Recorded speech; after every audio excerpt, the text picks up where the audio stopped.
everyone, welcome back. Today I want to talk to you about something so important that you must know about because it is like the way of the industry these days and it is not slowing down anytime soon. I am talking about self-tapes, aka auditions that you tape yourself and send in. Let's not waste any time. Let's just jump into this video. P.S. I'm wearing my mom's shirt from the 80s.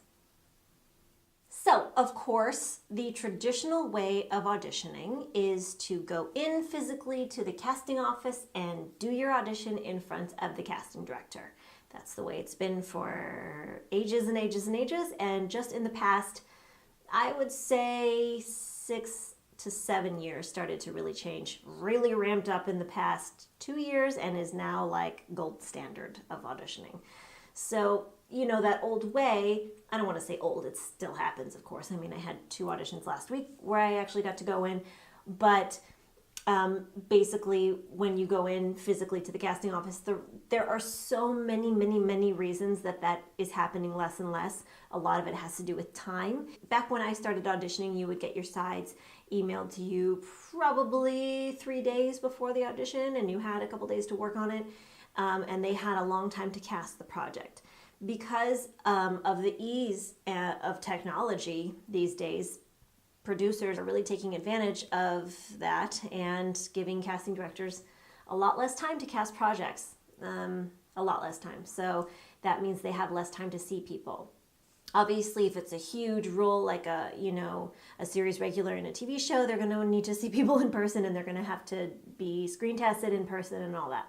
But for smaller roles, and for the first audition, so common nowadays to do a self-tape. Now for the actor, there are a lot of benefits to self-taping an audition versus going in. First of all, if you're doing it at home, you can do as many takes as you want and you can choose your best take and send that one in.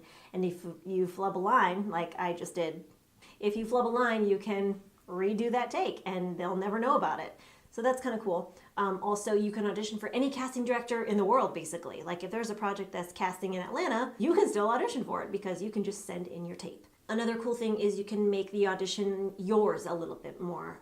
What I mean by that is when you go into an audition, you don't ever bring props. I mean never, unless it's a water bottle because drinking something is a big part of the scene, or using your own real cell phone. It's very limited, the props that are okay to use in an audition. But if you're doing a self-tape, there is a lot more leeway. If you are supposed to be lounging on a couch, you don't have to have just a plain backdrop. You can actually sit on a couch so that they really get a feel for the scene. Someone just pulled up in my driveway.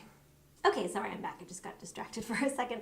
That's very easy for me to be distracted.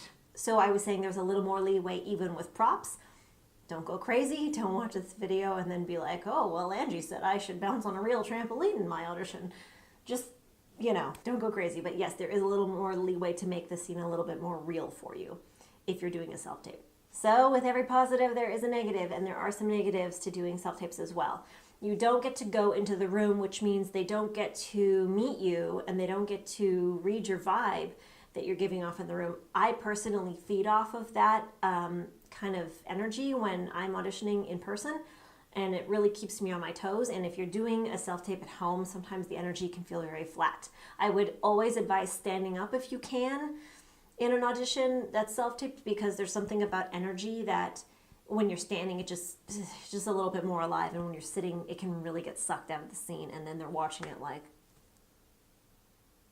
And you really should not be holding your sides in a self-tape, so you really have to be off book. When you're at an audition in person, you always are holding your sides in your hand no matter what. Even if you don't need to look at them, you always hold them. But in a self-tape, it doesn't look good if you've had all this time to get your very best take on your own at home, if you're also needing to read off your sides as well. It's just like I don't know how to explain it. It just doesn't look very good. So you should not be holding your sides. You should be off book. A trick I may or may not have used is if there's like a really trippy section of words or like a big chunk that is giving you a lot of trouble getting off book for your self-tape, you can have it like on a paper behind the camera, and again, they will never know because they'll never see it. And the other big negative that I see with self-taping is that when you get to go to the audition, Yes, you may have to take off time from work if you have a day job or whatever, and you still have to get dressed and drive there and everything. But you go in there, you get into the room, you do your audition, and you're done. You're out. And you, like I said, you get to feed off that energy. It keeps you on your toes. You get to meet them in person. But if you're doing a self-tape, you have to find a reader. You have to set up your lights, your backdrop, your camera, your mic, and then you do it, no doubt, way more times than you would have done it in the room. And then you have to edit it all and send it in. So it's maybe travel time makes it a wash, but I kind of feel like it's more time consuming to do a self-tape. If you can, I mean, if it's possible, have a self-tape set up like in your house or your apartment and have it set up all the time. If that's possible for you. It's not for me. I have to set it up every time. But that would save a lot of time if you could just like turn the camera on and roll. So you may be wondering how it all works. How do you get a self-tape audition, and how does this all happen? You know, I'll tell you. One way for you to get a self-tape audition is if you are submitting yourself on a site like Actors Access. I know there's other sites out there too, but Actors Access is the main legit one.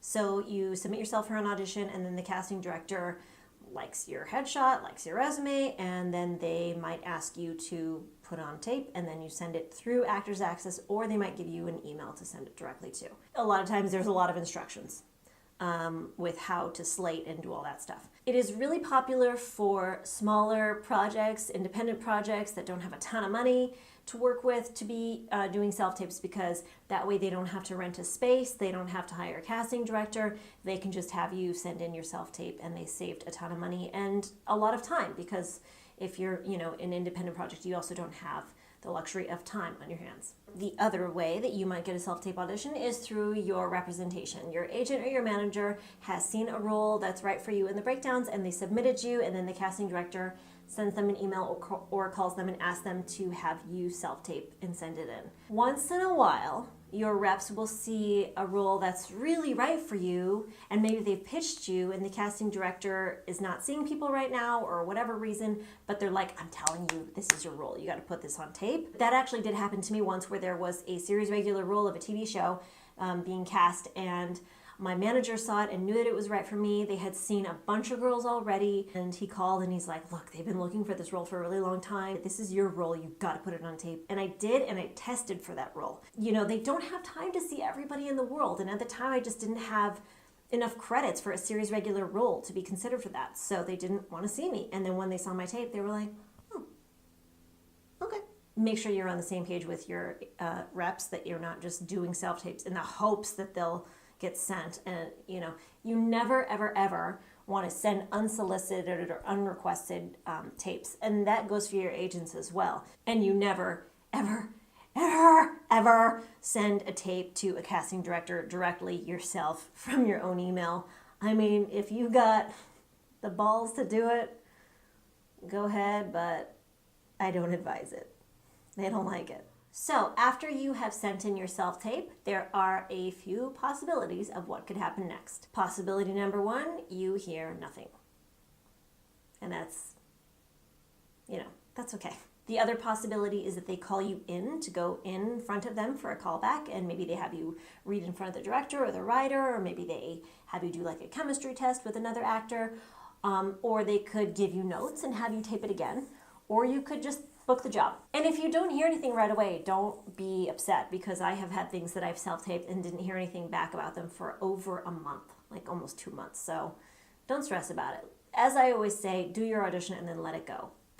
So that's it for today, you guys, but you know that I have actual instructions for you on how to do a great self-tape, and I have samples of my own self-tapes, and I want to show you how I set up my self-tape room, but that's going to have to wait until next week. So make sure you subscribe so you don't miss that. I'll see you guys then. Bye.